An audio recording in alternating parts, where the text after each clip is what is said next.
DGP గారిని కలిసి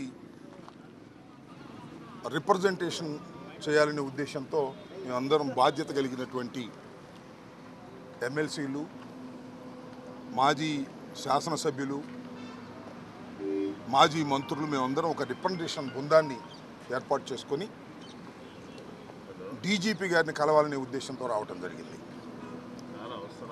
DGP గారిని కలవడం కోసం వారిని మేము అపాయింట్మెంట్ అడిగాం ఫోన్లో. వారి పిఎస్ఓ పిఎన్ఓ గోవిందరావు గారు 4:35 వస్తే వారు మీతో కలుస్తారని, తరువాత వారు సెక్రటేరియట్కి వెళ్ళిపోతారని చెప్పారు. హుటాహుటిని బయలుదేరి 4:30 కూడా మేము అక్కడికి చేరుకున్నాం. చేరుకున్న తర్వాత ఏం జరిగింది అనేది నేను చివరిలో చెప్తాను. మేము ప్రధానంగా వారిని రిప్రజెంట్ చేయాలనుకుంటున్నటువంటి అంశాలు 2. ఒకటి, మాజీ శాసనసభ్యుడు, మొన్న గన్నవరంలో వైఎస్ఆర్సీపీ అభ్యర్థిగా పోటీ చేసి ఓటమి పాలైనటువంటి వల్లభనేని వంశీని ఈరోజు ఉదయం తెల్లారుజామున బహుశా 6 గంటలకో 5 గంటలకో హైదరాబాదులో వారిని అరెస్ట్ చేసినట్టుగా మీడియా ద్వారా మాకు సమాచారం అందింది. ఆ తరువాత వారు అసలు ఎందుకు అరెస్ట్ చేశారో మాకు అర్థం కాలేదు. కారణం ఏంటంటే ఆయన ఒక కేసులోనూ 2 కేసుల్లోనూ ముద్దాయిగా ఉన్నారు. ముఖ్యంగా గన్నవరం తెలుగుదేశం పార్టీ ఆఫీసు మీద దాడి జరిగిన కేసులో వారు ముద్దాయిగా ఉండటం, దాని మీద ఆయన కోర్టుకు వెళ్ళడం, ఆయనకి యాంటిసిపేటరీ బెయిల్ ప్రొటెక్షన్ ఇవ్వటం కూడా జరిగింది. కాబట్టి ఆయన అరెస్ట్ చేసినటువంటి అవకాశం లేదనే అభిప్రాయం మాకుంది. కానీ ఉదయాన్నే అరెస్ట్ చేశారనే వార్త తెలియగానే ఎందుకు అరెస్ట్ చేశారో అర్థం కాక ఆశ్చర్యపోయాం, దిగ్భ్రాంతి చెందాం. దీనికన్నా ముందు 2 రోజుల క్రితం ఒక సంఘటన జరిగింది. అదేమిటంటే ఈ వల్లభనేని వంశీ గారి మీద, వైసీపీ కార్యకర్తల మీద, తెలుగుదేశం పార్టీ ఆఫీస్ మీద దాడి జరిగిందని ఏదైతే 2022లో కంప్లైంట్ ఇచ్చారో ఆ కంప్లైంట్ ఇచ్చినటువంటి వ్యక్తి సత్యవర్ధన్ అనే వ్యక్తి మొన్న హఠాత్తుగా కోర్టు వారి దగ్గరికి వెళ్ళి పబ్లిక్ కోర్టులో మ్యాజిస్ట్రేట్ ముందు ఆయన ప్రాసిక్యూషన్ చెప్పేదంతా అబద్ధమని, తానిచ్చిన కంప్లైంట్ అది కంప్లైంట్ రూపంలో ఇవ్వలేదని, కేవలం ఏదో సాక్షి సంతకం పెట్టమంటే నేను వెళ్ళాని, వెళితే వారేదో రాసుకుని సంతకం పెట్టారనే విషయాన్ని గౌరవ న్యాయస్థానం ముందు చెప్పారు. ఇక్కడ బయట చెప్పింది కాదు. చెప్పిన తర్వాత ఒక్కసారిగా తెలుగుదేశం పార్టీ ఆశ్చర్యపోయింది. అరే, మనం చేసినటువంటి తప్పు తెలుసుకున్నారు, మనం దొంగ కేసు పెట్టించామనే విషయం తెలుసుకున్నారు. ఆ సత్యవర్ధన్ అనే వ్యక్తి ఎస్సీ కులానికి చెందటం వలన పైన రాసుకున్నారు, సంతకం పెడితే నన్ను కులం పేరు కూడా తిట్టారని, ఎస్సీ ఎస్టీ అట్రాసిటీస్ యాక్ట్ కూడా పెట్టి బెయిల్ రాకుండా ఉండేందుకు కట్టుదిట్టంగా వాళ్ళు చేశారు అనేది తెలుసుకుని ఆశ్చర్యపోయి ఇదంతా ఫాల్స్ కేసు అని ప్రపంచానికి తెలిసింది. దానిలో తెలుగుదేశం వారు, లోకేష్ గారు, చంద్రబాబు నాయుడు గారు వీళ్ళందరూ కుట్ర చేసి ఈ సత్యవర్ధన్ తమ్ముడు అన్నో అరుణ్ అనే ఆయన్ని వాళ్ళు పట్టుకుని మా తమ్ముడి చేత బెదిరించి కిడ్నాప్ చేసి వంశీ వీళ్ళందరూ కూడా ఈ తప్పుడు స్టేట్మెంట్ మ్యాజిస్ట్రేట్ దగ్గర ఇప్పించారని ఒక కట్టు కథను అల్లి అది కేసు పెట్టి తెల్లారి అరెస్ట్ చేశారంట. ఇది విచిత్రమైన విషయం. ఇంతకన్నా దారుణమైన విషయం మరొకటి ఉండదని కూడా ఈ సందర్భంగా మనవి చేస్తున్నాను. వంశీ తెలుగుదేశంలో గెలిచాడు, తరువాత వైఎస్ఆర్సీపీలోకి వచ్చి పోటీ చేశాడు. అందువల్ల వంశీ మీద చంద్రబాబు నాయుడు గారు అదేవిధంగా లోకేష్ గారు కక్ష కట్టారు. మా పార్టీలో గెలిచాడు, మా పార్టీలో గెలిచి వైసీపీలోకి వెళ్ళి పోటీ చేశాడు, మమ్మల్ని అనేక సందర్భాల్లో విమర్శించాడు.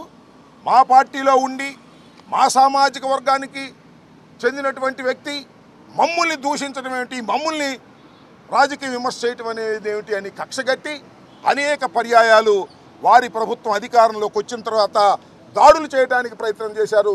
కొన్ని సందర్భాల్లో వంశీని ఎలిమినేట్ చేయాలని కూడా ప్రయత్నం చేసినటువంటి విషయాలు నేను మీకు ప్రత్యేకంగా చెప్పవలసిన అవసరం లేదు.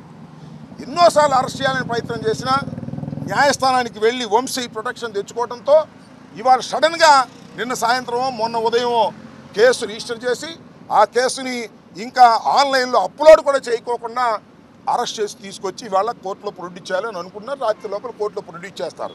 చట్టం తన పని తాను చేసుకువెళ్తుంది. ఇది అన్యాయం.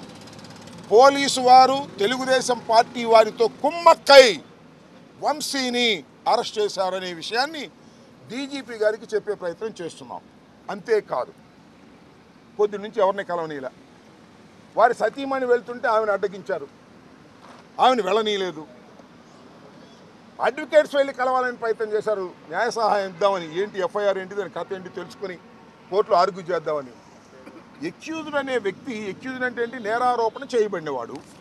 నేరారోపణ చేయబడినవాడే తప్ప నేరస్తుడు కాదు ఎవరైనా సరే, ఇంక్లూడింగ్ చంద్రబాబు కూడా, ఎవరైనా, జగన్మోహన్ రెడ్డి గారని ఏదైనా. అయితే అలాంటి వ్యక్తిని కలుసుకోవడానికి కూడా మీరు పోలీసులు ఎలవ్ చేయట్లేదంటే ఇది దుర్మార్గం, రాక్షస పాలన. దీన్ని మీరు దృష్టిలో పెట్టుకోవాలని డీజీపీ గారికి మేము ఇవ్వాలని ప్రయత్నం చేశాం. మా ప్రయత్నం చేశాం. అయితే ఇంత దారుణంగా జరుగుతున్న అంశాన్ని మీ ద్వారా ప్రజల దృష్టికి తీసుకొస్తున్నాం. డీజీపీ గారి దృష్టికి కూడా మా కర్మ ఏంటంటే కలవలేదు కాబట్టి మీ ద్వారా ఆయన కూడా డీజీపీ గారిని కూడా చూడమని కూడా మేము కోరుతున్నాం. ఈ రికమెండేషన్ కూడా ఎవరు తీసుకోలేదు. ఈ రికమెండేషన్ కూడా వారు చూడాలని ఈ సందర్భంగా నేను కోరుతున్నాను. అవసరమైతే ఆయన మళ్ళీ కోరితే డీజీపీ గారు కోరితే చదివి కూడా వినిపిస్తాం. ఎందుకంటే ఆయనతో కలుసుకునే అవకాశం మాకు కల్పించలేదు. రాష్ట్ర డీజీపీ గారు శాంతి భద్రతలు కాపాడవలసిన హెడ్ ఆఫీస్కి అపాయింట్మెంట్ ఇస్తే వచ్చాము, అయినా ఆయన కలవలేదు. ఏంటో మాకు అర్థం కాలేదు. ఇది ఒక అంశం. రెండో అంశం, అబ్బాయి చౌదరి గారు బెంగళూరు మాజీ శాసనసభ్యులు. నేను మీరు చాలా వీడియోలో చూసుంటారు. ఆయన ఏలూరులో పెళ్లికి వెళ్ళాడు. ఇప్పుడు ప్రజెంటు ఎమ్మెల్యే గారు చింతమనేని ప్రభాకర్ గారు, సరే ఆయన ఇంతకు ముందు కూడా శాసనసభ్యులు. ఆయన గురించి నేను ప్రత్యేకంగా చెప్పాల్సిన అవసరం, మీ అందరికీ తెలిసినటువంటి వ్యక్తి. ఆయన ఎంతో మంచివాడు అనేది. ఆయన కారు అడ్డం ఉందని చెప్పేసి పచ్చిబూతులు తిట్టాడండి. అబ్బాయి చౌదరి గారి డ్రైవర్ని పచ్చిబూతులు తిట్టాడు, మ్యాన్ హ్యాండిల్ చేసే ప్రయత్నం చేశాడు. ఆ పచ్చిబూతులన్నీ కూడా మన సోషల్ మీడియాలో చాలా బ్రహ్మాండంగా వైరల్ అవుతున్నాయి, చూడండి. ఆయన అబ్బాయి చౌదరి గారి మీద కేసు పెట్టి అరెస్ట్ చేయాలని ప్రయత్నం చేస్తారు, పోలీసులు దాన్ని సహకరిస్తున్నారు. ఇది అన్యాయం అండి. అబ్బాయి చౌదరి గారు కారు డ్రైవర్ని తిట్టాడు, అబ్బాయి చౌదరి మీద ఇష్టం వచ్చినట్టు మాట్లాడాడు, మాట్లాడి ఆయన మీద కేసు పెట్టే ప్రయత్నం చేస్తున్నారు. ఇది అన్యాయం డీజీపీ గారు అని రెండవ రికమెండేషన్ ఇవ్వాలని మేము ప్రయత్నం చేసాం. ఇందాక నేను ఎక్కడో మా చింతమనేని ప్రభాకర్ గారు శాసనసభ్యులు వారిని చూస్తున్నా. అసలు నేను అలా తిట్టడానికి గల కారణం ఏంటో తెలుసా, నాకు అంత ఆవేశం తీసుకురావడానికి కారణం ఏంటో తెలుసా అని చెప్తున్నాడు ఆయన. ఎవడో నేరం చేసి ఎవరన్నా మర్డర్ చేస్తే నేను అసలు మర్డర్ చేయడానికి గల కారణం ఏంటో తెలుసా, అర్థం చేసుకోగలరా అంటే ఏం చెప్పాలి. నేరం చేశాడు, ఇష్టం వచ్చినట్టు తిట్టాడు, అన్యాయంగా అక్రమంగా ప్రవర్తన చేశాడు. కారు అడ్డం పెట్టినందుకేనంట. కారు దోవలో అడ్డం పెడతారు, సహజంగా మనం వెళ్తున్నప్పుడు కారు తప్పుకోమంటే తప్పుకుంటారు. ఈ రకంగా రౌడీయుధం చేసే పరిస్థితికి తెలుగుదేశం శాసనసభ్యులు వస్తున్నారు. దీనికి పోలీసులు సహకరిస్తున్నారు. అలా సహకరించడం తప్పు అని చెప్పేందుకు మేము డీజీపీ గారిని వాళ్ళు కలవాలనుకున్నాం మేమందరం. కానీ ఆయన కలవలేదు. అయినా చట్టబద్ధంగా ఉన్నటువంటి వ్యక్తి కాబట్టి డీజీపీ గారు గౌరవనీయులు, ఐపీఎస్ ఆఫీసర్, మిమ్మల్ని కలవకపోయినా, మా రికమెండేషన్ ఆయన తీసుకోకపోయినా ఆయన యాక్షన్ తీసుకుంటారు, ఈ ప్రెస్ చూస్తారు, ఈ మీడియా సమావేశం చూస్తారని నేను అనుకుంటున్నా. చూడకపోతే మా కర్మ, అది మేమేం చేయలేము.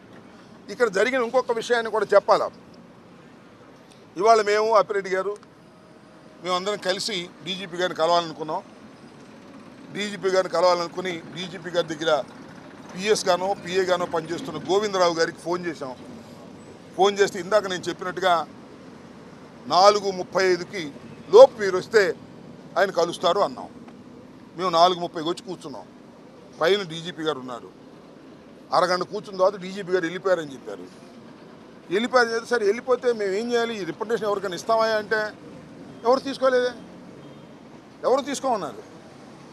నేను డీజీపీ గారు వెళ్ళిపోతే మేము ముందు అడిగి అపాయింట్మెంట్ తీసుకుని డీజీపీ గారి దగ్గరికి మేము వచ్చాం కదా.